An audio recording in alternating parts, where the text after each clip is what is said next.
Hi everyone, welcome to another Hear Her Roar podcast. I'm Avery. I'm Jia.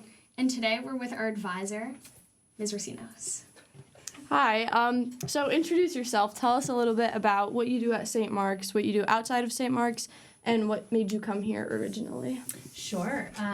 Like Avery said, my name's Ms. KK Roussinos, and I grew up in Rhode Island. I went to Portsmouth Abbey in Portsmouth, Rhode Island, which is a boarding school. I was a day student there.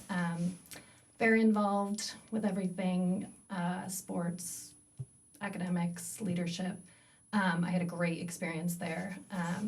And then I went to Providence College and I studied Spanish and biology. And then after I graduated, and I loved it there as well, go Friars. And after that, I didn't really know what I wanted to do.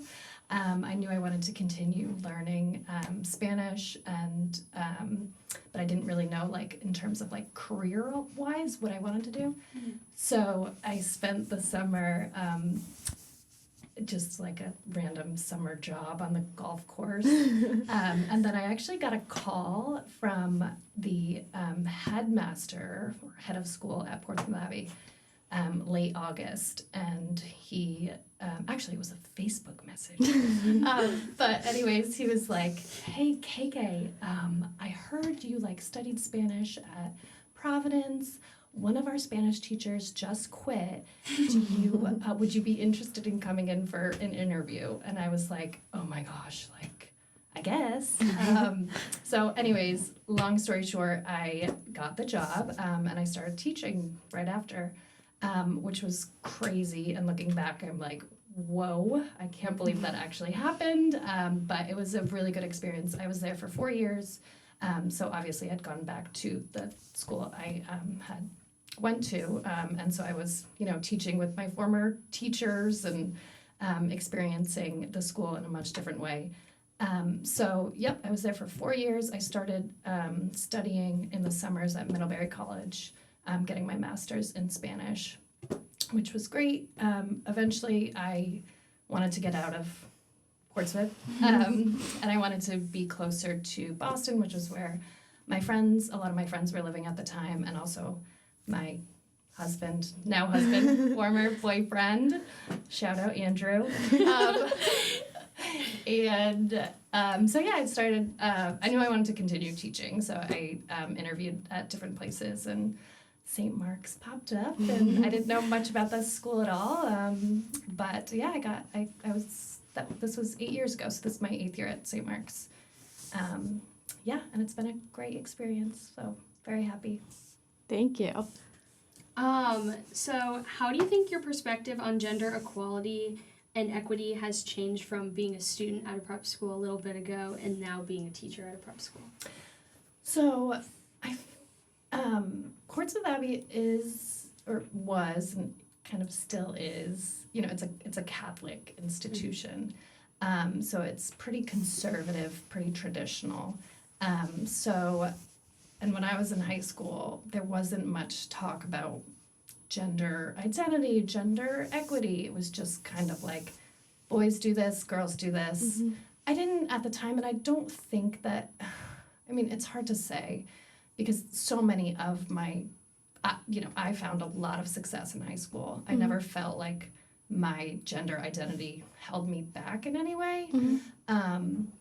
But I do think, it is, and it would have been very beneficial to explore gender identity more. What does it mean to be a female? What does it mean? Mm-hmm. And now that I'm at St. Mark's, I feel like, that was a whole new thing for me, talking about gender identity, gender equity. So that has been really eye-opening, honestly. And so I guess just, like, being more familiar with the concepts. I do think, like, one thing, I think female identifying students rule this school. And I do think that they, in general, take advantage of so many opportunities and find so much success here.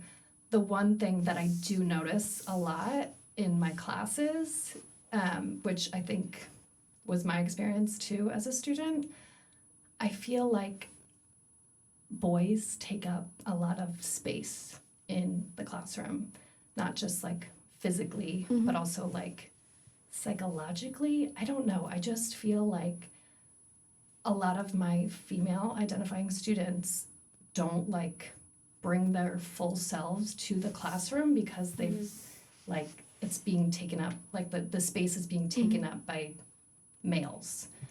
So that is something, and I don't know, and I talk about this with my colleagues, and you know, it's been brought up in CLC, and so I know that like the school is aware of it. It's just like, what do we do about it? I don't know if you guys have experienced that, but even, you know, I go and observe, as the Department of Modern Languages, I go and observe other classrooms, and I'm like, I see it in other classrooms too. Yeah. So that's something that really is like top of mind for me. So. Yeah, I definitely agree. So we know that you have 2 little boys. So since having kids, how has being a working mother impacted your role and experience at St. Mark's? Yeah, so when I first started working at a boarding school, I was involved. I tried to be involved with everything and any, you know, leadership position or any professional development opportunity or any travel opportunity that came my way. I would say yes, let's do it. I felt like I really had to like prove myself, and also I wanted to see, you know, I have a lot of interests, so I wanted to, you know, get involved in different areas of boarding school and education. Now, I do not have time for all of that. And it's not just that, you know, that I don't have time, it's just I prioritize things a little differently. So my main roles at the school are I'm the department head of modern languages, I teach Spanish, I'm the house head of a girls' dorm, and I coach and I advise some wonderful advisees. So that's a lot. Yeah. So those are like, apart from that, I can't really involve myself in too much. So yeah, I think just learning how to prioritize your time and energy, that's a huge thing as well. And yeah, just understanding what you can take on and what you can't, and what you have to say no to. So that's something I've been learning a lot. Thank you. Awesome. And sort of going off of that, like, how do you think St. Mark's has been at supporting your experience as a working mother? Is there anything you wish like could have been changed or done differently? Yeah. So just in being a boarding school, obviously a lot of faculty members live here. Majority of the faculty members live here, and their families do as well. So it is an extremely family-friendly environment. It has been such a wonderful place to start raising my children in.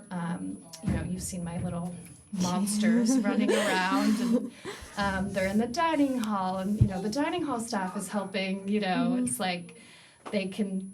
I feel safe and I feel comfortable bringing them around campus. So that's wonderful, and so many, you know, there's so many faculty children around, like George's, my son, who's almost 3, his best friends are, you know, Lizzie, shout out Lizzie, our, you know, faculty children. So that is wonderful. And overall, like, it's, you know, there's so many people in leadership positions. I mean, John Warren, he's he's in his grandpa era right now. And he like, I love chatting with him about his family and his grandchildren. He asks about mine, and I just feel like I can really, you know, bring my full self to my work because it is such a supportive environment. The one thing, and this is not unique to St. Mark's, this is the United States of America problem, is paid leave, family leave. So at St. Mark's, we get 8 weeks full pay after delivering a child or after the child is born. And then you can get 4 weeks quarter pay. So that's not a lot of time, and that's like if a quarter pay, like that's Not a lot to be taken out. So that is unfortunate. Massachusetts does have a really good family leave program that they started a few years ago. So I was able to take advantage of that as well. But yeah, it's terrible. What the lack of policies are, and yeah, it's a shame. And I also feel like it would be wonderful if anyone's listening out there and wants to do this, to have a daycare on campus. That would be ideal. Daycare is also a huge problem in the United States. It is extremely expensive. There are not enough daycares. And until they're, 5 or 6 years old, when they can get into the school systems, and you're a working parent, you got to figure out something to do with them for 5 whole years. And if you want more children, it's just like a significant part of your budget, time, energy devoted to those things. So, but overall, excellent environment to raise a family. That's really good to hear. Yes. So for our last question, what advice do you have to women in the St. Mark's community? So I would say there are different phases, different eras, if you will, of life, right? And I think to be just be aware of which phase you're in, identify it, and be aware of its limitations, and also be aware of its advantages and the opportunities that you have when you're in this phase or era. I don't like to think in 5-year plans, 10-year plans, but if you're a freshman in college, this is your freshman year college era. What are some things that you can take advantage of? What are things that you need to be a little more patient about, right? And I feel like that helps me so much, and just knowing that, for better or for worse, these phases of life don't last. So take advantage of them, be patient, and times change. So you won't be in it for long. Well, awesome. Thank you so much for being our special guest today. You're welcome. Thank you so much for inviting me. Of course. Bye. Bye.